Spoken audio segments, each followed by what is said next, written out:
తాకట్లో ఉన్న మీ బంగారాన్ని విడిపించి ఆ రోజు ఆన్లైన్ రేటుకి కొంటాం. Sharma gold company. నమస్తే, వెల్కమ్ టు సుమన్ టీవీ. నేను మీ సుమన్ టీవీ ఉషా. ప్రతి ఒక్కరు కూడా ఒక కొత్త సంవత్సరం వచ్చింది అనగానే ఈ సంవత్సరానికి సంబంధించి మా రాసుల వారికి ఏ విధంగా ఉండబోతుందని అడుగుతుంటుంటారు. ఎస్పెషల్లీ అందులో మగవారి కనుక మనం చూసుకుంటే మా జాతక చక్రం ఏ విధంగా ఉండబోతుంది, బిజినెస్లో మేము రాణించగలుగుతూ ఉంటుంటామా, వివాహానికి సంబంధించి మేము డెసిషన్స్ తీసుకోవచ్చా, సంతానానికి సంబంధించి ఏ విధంగా ఉండబోతుంది అండ్ దాంతోపాటు ఆర్థిక విషయాలలో మాకు ఈ సంవత్సరం ఏ విధంగా కలిసి వచ్చే అంశాలు ఉన్నాయని అడుగుతూ ఉంటుంటారు. మరి వీరందరూ కూడా ఏ విధంగా ఉండబోతుంది, ఒక్కొక్క రాశి వారు ప్రత్యేకించి ఏ విషయాల్లో జాగ్రత్త వహించాలో మనతో పాటు ఉమాదేవరకొండ గారు ఉన్నారు, ఆయన అడిగి తెలుసుకుందాం. నమస్తే ఉమా గారు. నమస్తే అమ్మా. వృషభ రాశి వారి కనుక మనం చూసుకుంటే ఈ సంవత్సరాంతం అసలు ఏ విధంగా ఉండబోతుంది అంటారు, వీళ్ళ గుణగణాలు ఏ విధంగా ఉంటాయి అంటారు? ఈ యొక్క వృషభ రాశి వాళ్ళు తీసుకుంటే అండి, కృత్తిక 2, 3, 4 పాదములు, రోహిణి 1, 2, 3, 4 పాదములు, మృగశిర 1, 2 పాదాల వరకు ఈ యొక్క వృషభ రాశిగా పరిగణించబడతారు. జనరల్గానే వృషభ రాశి వాళ్ళు చాలా అదృష్టవంతులు, ధనవంతులు, విద్యావంతులు, చాలా తెలివైన వాళ్ళ కింద జ్యోతిష్ శాస్త్రం చెబుతుంది. ఎందుకంటే ద ఒరిజినల్ సెకండ్ హౌస్ కాబట్టి కుటుంబానికి ఎక్కువ వాల్యూ ఇచ్చేవాళ్ళు, గొప్ప మాటకారులు, మాట్లాడేటువంటి విధానంలో వాక్చాతుర్యం ఉన్నటువంటి వ్యక్తులుగా వృషభరాశి వాళ్ళని వర్ణిస్తూ ఉంటుంది. అయితే ఒక వృషభరాశి వాళ్ళ యొక్క జాతకాలు మనం తీసుకుంటే ఎక్కువ శాతము చాలా ఉన్నతంగా బతికేటువంటి అవకాశాలు ఎక్కువ ఉంటాయండి. అధిపతి శుక్రుడు అవుతాడు కాబట్టి అలంకార ప్రియులు, అంటే ఎక్కువగా వస్త్రాభరణాలకి, అలంకారాలకి, గోల్డ్ ఐటమ్స్కి, వాటికి ఎక్కువ వీళ్ళ యొక్క ఇష్టము అనేటువంటిది ఎక్కువ ఉంటుంది, ప్రాధాన్యత ఎక్కువ ఇస్తూ ఉంటారు. అదేవిధంగా ఈ వృషభ రాశి వాళ్ళు సింపుల్గా చెప్పాలంటే రాత్రి పడుకునే ముందు అద్దం చూసుకుని పొద్దున్న లేచాక మళ్ళీ అద్దం చూసుకునేటువంటి టైపు. అంటే వాళ్ళని వాళ్ళు సెల్ఫ్ లవ్ చేసుకోవడంలో ఎక్కడ తగ్గరు, వాళ్ళని వాళ్ళు విపరీతంగా ప్రేమిస్తూ ఉంటారు వృషభ రాశి వాళ్ళు. అదేవిధంగా వీళ్ళు వృషభ రాశి వాళ్ళు ఏదైనా సినిమా రంగంలో కానీ, లేకపోతే కళారంగంలో కానీ, నాటక రంగంలో కానీ, ఎందులోనైనా ఈ యొక్క లలిత కళల్లో సంగీతము, సాహిత్యము, డ్యాన్స్ అవ్వచ్చు, వీటిల్లో ఎలాంటి క్రాఫ్ట్లో వీళ్ళు పనిచేసిన అద్భుతంగా రాణిస్తారండి. అదేవిధంగా గొప్ప గొప్ప సూపర్ స్టార్లు కూడా వృషభ రాశి నుంచి వచ్చే వాళ్ళే ఉంటారు. వృషభ రాశి అంటే ద ఒరిజినల్ సెకండ్ హౌస్, పైగా శుక్రుడు అధిపతి కాబట్టి. అదేవిధంగా వీళ్ళకి 3rd and 6th లార్డ్ వచ్చేసి బుధుడు అవుతాడు కాబట్టి, మాట్లాడేటువంటి సెకండ్ అండ్ ఇది కాబట్టి బుధుడు అవుతాడు కాబట్టి ఎక్కువగా వీళ్ళని బిజినెస్ సంబంధించిన వాటిలో చదివించారనుకోండి, విపరీతంగా ఎంబీఏ కోర్సులు అవ్వచ్చు, లేకపోతే ఇంకా సిఏ చార్టెడ్ అకౌంటెంట్స్ అవ్వచ్చు, వీటికి సంబంధించిన విద్య కనుక వీళ్ళని ప్రోత్సాహం ఇచ్చి వీళ్ళని చదివిస్తే కనుక అద్భుతమైన జీవితం వీళ్ళకు ఉంటుందండి.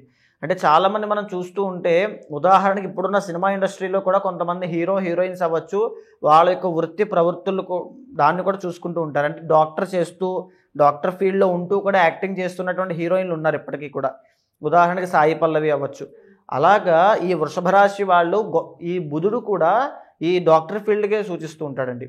బుధుడు వైద్యకారకుడు కాబట్టి ఏ డాక్టరో, లేకపోతే ఏ చార్టెడ్ అకౌంటెంట్సో, ఏ లాయరో, లేకపోతే బుధుడు కాబట్టి ఏ వ్యాపారవేత్తో, ఒక ఇండస్ట్రియలిస్టో, ఇలాంటి, లేకపోతే స్టాక్ మార్కెట్లో పెద్ద పెద్ద దిగ్గజంగా ఎదుగుతూనే ఈ యొక్క లలిత కళల వైపు వాళ్ళకు ఉన్నటువంటి టాలెంట్స్ మీద ఫోకస్ చేసే అవకాశాలు చాలా ఎక్కువ శాతం ఉంటాయి వృషభ రాశి వాళ్ళకి. ఈ యొక్క వృషభ రాశి వాళ్ళకి కనుక తీసుకుంటే, ఈ వృషభ రాశి వాళ్ళకి, మగవాళ్ళకి ముఖ్యంగా 3rd హౌస్ అధిపతి చంద్రుడు కర్కాటకం అవుతుంది కాబట్టి, ఏ చెల్లెలో ఉంది అనుకోండి, ఆడవాళ్ళు చిన్నవాళ్ళు అంటే చెల్లెలు లేదా అక్క ఉన్నారనుకోండి, ముఖ్యంగా చెల్లెలు ఉంటే వీళ్ళు చాలా అదృష్టవంతులు అని చెప్పచ్చు. ఓకే, వృషభ రాశి మగవాళ్ళకి చెల్లి ఉంది అంటే వాళ్ళు అదృష్టవంతులు. ఏదో ఒక సమయంలో ఆ యొక్క చెల్లెలి వల్ల, సోదరీమణి వల్ల తప్పకుండా వీళ్ళకి ఒక లబ్ధి, ఒక సపోర్ట్ అనేది అందుతుంది. అదేవిధంగా వీళ్ళ ఫ్యామిలీలో వీళ్ళ ఫాదర్ దగ్గర నుంచి సపోర్ట్ అందుతుంది. వీళ్ళ ఫాదర్ యొక్క ఆరోగ్యం చాలా జాగ్రత్తగా కాపాడుకోవాలి. ఈ వృషభ రాశి వాళ్ళకి హెడ్ ఆఫ్ ది ఫ్యామిలీ వీళ్ళ ఫాదరే అవుతారు. ఓకే, సో అంటే అందరికీ అలా అవుతారని కాదండి, చాలామందికి ఇంట్లో సంపాదించే వాళ్ళు తల్లి ఉంటుంది కాబట్టి అలా కాకుండా వీళ్ళకి మేజర్ సపోర్ట్ తండ్రి దగ్గర నుంచి వచ్చే సపోర్ట్ మామూలుగా ఉండదు. తండ్రి విపరీతమైన కేర్ తీసుకుంటారు వీళ్ళ మీద, ఆ రకమైనటువంటి సపోర్టు, కేరింగ్ అనేది ఉంటుంది. అదేవిధంగా ఈ యొక్క వృషభ రాశి వాళ్ళకి కనుక సంతానంలో ఆడవాళ్ళు జన్మించారనుకోండి, ఈ యొక్క వృషభ రాశి మగవాళ్ళకి ఆడవాళ్ళు, లేకపోతే కవల పిల్లల్లో ఆడవాళ్ళు జన్మిస్తే వీళ్ళ చాలా అదృష్టవంతులు. అదృష్టం పట్టినట్టే వీళ్ళకి, వాళ్ళ ద్వారా వీళ్ళ యొక్క జీవితం మారిపోయినట్టే ఖచ్చితంగా. అయితే ఈ వృషభ రాశి వాళ్ళకి జాగ్రత్తగా ఉండాల్సిన అంశం ఏమిటి అంటే గుప్త రోగములు ఈ మగవాళ్ళకి. అంటే కొన్ని సందర్భాల్లో ఈ యొక్క వృషభ రాశి మగవాళ్ళకి ఫెర్టిలిటీ ప్రాబ్లమ్స్ అవ్వచ్చు, స్పెమ్ కౌంట్ ప్రాబ్లమ్స్ అవ్వచ్చు, ప్రొడక్టివిటీ ప్రాబ్లమ్స్ అవ్వచ్చు, లేకపోతే ఈ యొక్క సంతానపరమైన సమస్యలు అవ్వచ్చు, ఈ గుప్త పైల్స్ అవ్వచ్చు, పిస్టులా అవ్వచ్చు, అంటే బయటికి చెప్పుకోలేనటువంటి ఆరోగ్య సమస్యలు, యూరినరీ ట్రాక్ ఇన్ఫెక్షన్స్ అవ్వచ్చు. ఈ రకమైనటువంటి ఇబ్బందులన్నీ కూడా ఈ వృషభ రాశి మగవాళ్ళకు వచ్చేటువంటి అవకాశం చాలా ఎక్కువ శాతం ఉంటుంది. కాబట్టి అలాంటి సమస్యల విషయంలో చాలా జాగ్రత్త వహించాలి. ఇప్పటి నుంచి ఆరోగ్యపరంగా వాటిని జాగ్రత్తగా శ్రద్ధ తీసుకోవాలి. అదేవిధంగా ఒరిజినల్ 7th హౌస్ వచ్చి వృశ్చికం అవుతుంది కాబట్టి ఇంటర్ కాస్ట్ మ్యారేజ్ చేసుకునేటువంటి అవకాశాలు చాలా ఎక్కువ శాతం ఉంటాయి.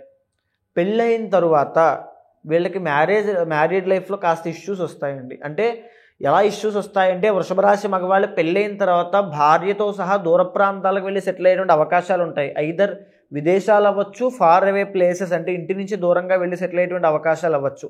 వివాహంతో వీళ్ళలో సంథింగ్ ఒక మార్పు అనేది కలుగుతుంది, ఖచ్చితంగా కలుగుతుంది.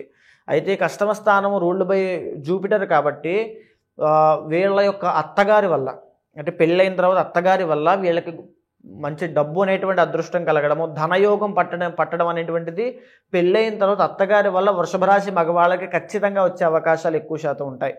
అదేవిధంగా వీళ్ళ యొక్క జాతకంలో, ఇంటర్నల్ జాతకంలో శని కనుక యోగిస్తూ ఉంటే, శని కనుక యోగకారకుడు అవుతాడు కాబట్టి ఇన్ జనరల్గా వృషభ లగ్నం వాళ్ళకి శని యోగిస్తూ ఉన్నట్లయితే విపరీతమైన రాజయోగం అండి. అంటే సక్సెస్ అనేటువంటిది కెరీర్ పరంగా కనబడాలి, చూడాలి అనుకుంటే శని చాలా బాగుండాలి వీళ్ళ ఇంటర్నల్ జాతకంలో, లేకపోతే చాలా కష్టాలు పాలవుతారు. వీళ్ళ జీవితంలో శని బాగోకపోతే వీళ్ళు సాధారణంగానే అలాగా ఏదో చిన్న ఉద్యోగము, చిన్న ఫ్యామిలీ, చిన్న అంతే అలా గడిపి వెళ్ళిపోతారు. శని కనుక బాగున్నాడా ఒక తారాస్థాయికి వెళ్ళిపోతారు వీళ్ళు వృషభ రాశి మగవాళ్ళు. అదేవిధంగా ఇంకా 11th హౌస్ చూస్తే కనుక శుక్రుడు ఆడవాళ్ళ వల్ల, ఈ వృషభ రాశి మగవాళ్ళకి కొంతమంది ఆడవాళ్ళ వల్ల కలిసి వచ్చేటువంటి అంశాలు కూడా ఉంటాయి. ఇద్దరు ఇందాక నేను చెప్పాను, అత్తగారు సంబంధించినటువంటి చెల్లి అవ్వచ్చు, ఆడవాళ్ళ వల్ల ఖచ్చితంగా కలిసి వచ్చే అంశాలు ఉంటాయి. అయితే జాగ్రత్తగా ఉండాల్సిన ఆరోగ్య సమస్యలు ఇందాక నేను చెప్పాను, వాటితో పాటుగా బ్లడ్ రిలేటెడ్ ఇష్యూస్ విషయంలో కూడా చాలా జాగ్రత్తగా ఉండాలి. బ్లడ్ ప్లేటెట్స్ పడిపోవడము, బ్లడ్ ఇన్ఫెక్షన్స్ రావడం, లేకపోతే డెంటల్ ప్రాబ్లమ్స్ రావడము, లేకపోతే స్కిన్ ఎఫెక్ట్ అవ్వడం. బ్లడ్ ఇన్ఫెక్షన్స్ వల్ల స్కిన్ కూడా ఎఫెక్ట్ అవుతుంది. సో వీటికి సంబంధించిన అంశాల్లో వీళ్ళు చాలా జాగ్రత్త వహించాలి. అయితే ఇప్పుడు నడిచేటువంటి 2025వ సంవత్సరంలో వృషభ రాశి మగవాళ్ళకి ఎలా ఉండబోతుంది? ఈ మార్చి 30 వరకు కూడా ఈ వృషభ రాశి మగవాళ్ళకి కంటక శని అనేటువంటి దోషం నడవబోతుంది. కంటక శని అంటే వృషభ రాశి నుంచి శని ప్రస్తుతానికి 10వ స్థానంలో ఉన్నాడని అర్థం. ఎప్పుడైతే ఈ కంటక శని నడుస్తూ ఉందో వీళ్ళకి వృత్తిరీత్యా ఎంత కష్టపడినప్పటికీ కూడా సరైనటువంటి గుర్తింపు, అభివృద్ధి, ప్రోగ్రెస్ అనేది కనబడడం చాలా లేట్ అవుతుంది. ఆల్రెడీ లేట్ అవుతూ వస్తోంది కూడా. అది మార్చి 30 దాకా ఉంది. ఈ మార్చి 30వ తారీఖు తర్వాత కంటక శని దోషం పోయిన తర్వాత మే 15వ తారీఖు తర్వాత ఎప్పుడైతే గురుడు మిథునంలోకి ఎంటర్ అవుతున్నాడో వృషభ రాశి వారికి 2వ స్థానంలోకి గురుడు రాబోతున్నాడు. అంటే ధనస్థానంలోకి గురుడు రాబోతున్నాడు. విపరీతమైన ధనయోగం పట్టబోతోంది. ఒక పక్క ఇప్పటిదాకా వీళ్ళు పడినటువంటి శ్రమకి, కష్టానికి తగినటువంటి ఫలితాన్ని రిఫ్లెక్షన్గా ఈ మార్చి 30వ తారీఖు తరువాత చూడబోతున్నారు. అదేవిధంగా రాహు యొక్క అనుగ్రహం ఉంది. దీనివల్ల వృషభ రాశి మగవాళ్ళకి మే 15, మే 18వ తారీఖు తరువాత నుంచి అద్భుతమైనటువంటి రాజయోగం పట్టబోతోంది. 2025 అక్టోబర్ దాకా వీళ్ళు రూల్ చేస్తారు. వీళ్ళ యొక్క టాలెంట్తో, వీళ్ళ యొక్క స్కిల్స్తో రూల్ చేస్తారు. మార్చి 28 దగ్గర నుంచి మార్చి 30 దాకా పట్టేటువంటి షష్టగ్రహ కూటమి యొక్క ఎఫెక్ట్ వల్ల ఈ వృషభ రాశి వాళ్ళు మగవాళ్ళు లబ్ధి పొందుతారు. విపరీతమైనటువంటి సుఖ సౌఖ్యాలు పొందుతారు. 11 ధనయోగం పట్టబోతోంది. ఇంకా యాక్యురేట్గా చెప్పాలంటే విపరీతం డబ్బును చూస్తారు. ఎవరో ఒక పలుకుబడి ఉన్నటువంటి వ్యక్తి యొక్క పరిచయం వల్ల, వాళ్ళ యొక్క సహాయ సహకారాల వల్ల వీళ్ళు గొప్ప స్థాయికి వెళ్ళేటువంటి అవకాశాలు ఎక్కువ శాతం ఉంటాయి. ఇంకా ఇంటర్నల్ జాతకంలో ఏమైనా దోషాలు ఉంటే అది వాళ్ళ కర్మ, అంటే కర్మ వల్ల వచ్చినటువంటి దోషం కాబట్టి దానికి తగిన పరిహారం ఆచరించకపోతే ఈ యొక్క అదృష్టాన్ని, రాజయోగాన్ని పరిపూర్ణంగా అనుభవించలేరు. సో ఇంటర్నల్ జాతకం చూపించుకుంటేనే ఏ విధంగా ఉంది అనేది పరిశీలించవచ్చు అంటారు. సో జాతకరీత్యా కనుక మీరు అన్నట్టుగానే ఏదైనా కర్మఫలం వల్ల ఒకవేళ బ్యాడ్ సైన్ కనుక ఉంటే దానికి పరిహారం మనం చేయించవచ్చు అంటారా? తప్పకుండా. ఎవరైనా సరే మీకు ఏదైనా డౌట్ ఉంటే మీ జాతక పరంగా అవ్వచ్చు, గోచార పరంగా అవ్వచ్చు, ఏ సమస్య ఉన్నా, ఏ డౌట్ ఉన్నా ఖచ్చితంగా కాంటాక్ట్ అవ్వండి. ఇప్పటిదాకా నేను చెప్పినటువంటి గోచార విషయాలు మీ యొక్క గ్రహచార ఇంటర్నల్ జాతకంతో సమన్వయం చేసిన తర్వాత ఏ నిర్ణయం తీసుకోవాలి, ఏ దారిలోకి వెళ్తే మీకు బాగుంటుంది, ఎలాంటి పరిహారం చేస్తే బాగుంటుందో చూసి నేనే స్వయంగా జరిపిస్తాను.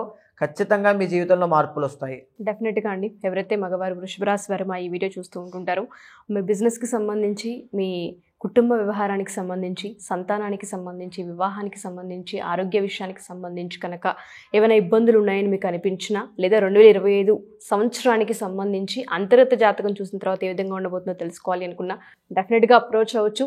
కింద స్క్రోల్ అవుతున్న కాంటాక్ట్ చేస్తే ఉమాగారి మీకు పూర్తి వివరాలు అందిస్తారు. థ్యాంక్ యూ ఉమాగారు. Thank you so much.